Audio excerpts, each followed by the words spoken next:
سلااوتان لێ خوێنکارانی پۆلیهێش بە هیوای سەلامەتی و تەندروستێکی باش بۆ هەموو لایەکتان بۆ دەرسی ئەم جارەشمان ئەلفی مەقسوورە لە کۆتایی ئیسما ئەخوێنین. ألف المقصورة زي ألف المقصورة لكوتاي اسمها شون أنسرة تكتب ألف المقصورة بصورة ياء غير منقوطة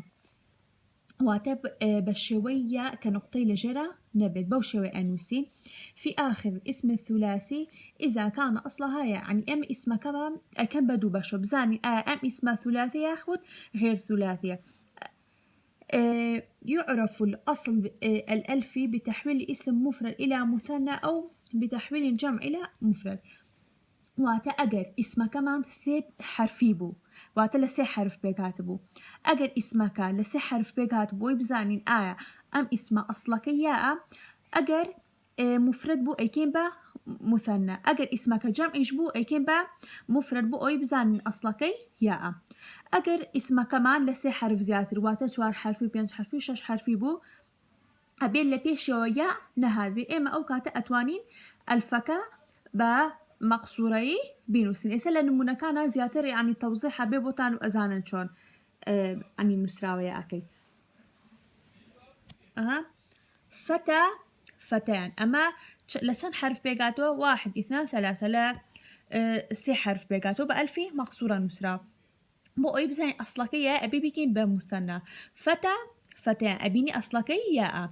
منا معناها منا جمعة سي حرفشة بو أوي بزين أصلكي يا بيكينو بمفرد منيت أو تا أصلكي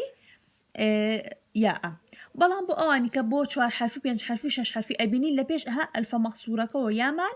يا شكو أقر يا مان هبوا أو بيائي طويلة أمان وسي الألف المقصورة كألين لسر يائي غير منقوطة باتا بمشيوية أي نسي أما يائي غير منقوطة بمشيوية وثمان أجر اسمه كمان لسي حرف بيقاتي بو ثلاثي بو أبي أصلكي چي بي ياء بي ثلاثي واتا إما اسمك أجمالي بزاني چان حرف بو بزاني سي حرفي ياخد ثلاثي ياخد غير ثلاثية أجر اسمه كمان ثلاثي بو أجر مفرد بو اسمه كمان أيكين با مثنى أجر اسمك جمع بو أيكين با مفرد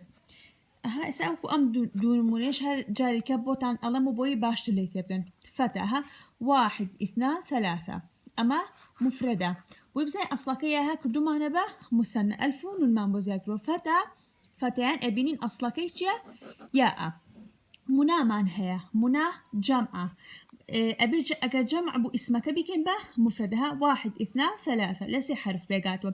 منا منيد أبينين أصلكي ياء بلا أجر اسمه كمان رباعي ياخد خماسي ياخد سداسي به لم تكن مسبوقة بيا واتأجر اسمه كمان 4 حرفي و5 حرفي و6 حرفي بو لبيش يا ما نبو لم حالة شهر بألفي مقصورة أنسرة ها مرمى 1 2 3 4 ما اسمكي 4 حرفية مصطفى 1 2 3 4 5 ما خماسية مستشفى 1 2 3 4 5 6 أما سداسي أبينين رباعي خماسي سداسي لبر أويا يعني لبيشوني أبينين بألفي مقصورة مسلمانة أم نمونة معنها أجر يعني لبيشو هبويا من بوي أم نمونة بوهنات بوي زات اللي تبقي أم كاتوكو أم نموذجة بألفي طويل أمانوسي أجر يا إلى بيشو بس ما دام يا إلى بيشوني بألفي مقصورة أي نوسين باوكا كم أم نمونة أم نمونة بيان بلتو بوشي بألفي مقصورة نسيمانة هني كشيء بألفي طويلة نسرار مراجعة كابو أوانيكا ندى معناها لماذا كتب الندى بألف المقصورة هكا خمان جوابك لمن أنسي علي لأن أمو بوح لأكم بوي بتو بتواني أوانيكاش حكي لأن ثلاثي أصلها يا ندى ندايا أصامان هيا أصابة طويلة نسراوة بوشي رؤى هدايا مصطفى مرمى متلقى مستثنى أمانا هريكي كان سببكين بو بنسابله لأنه ثلاثي لبر أما يعني لأنه رباعي لبر أم هو يعني أمانا بو حلب كان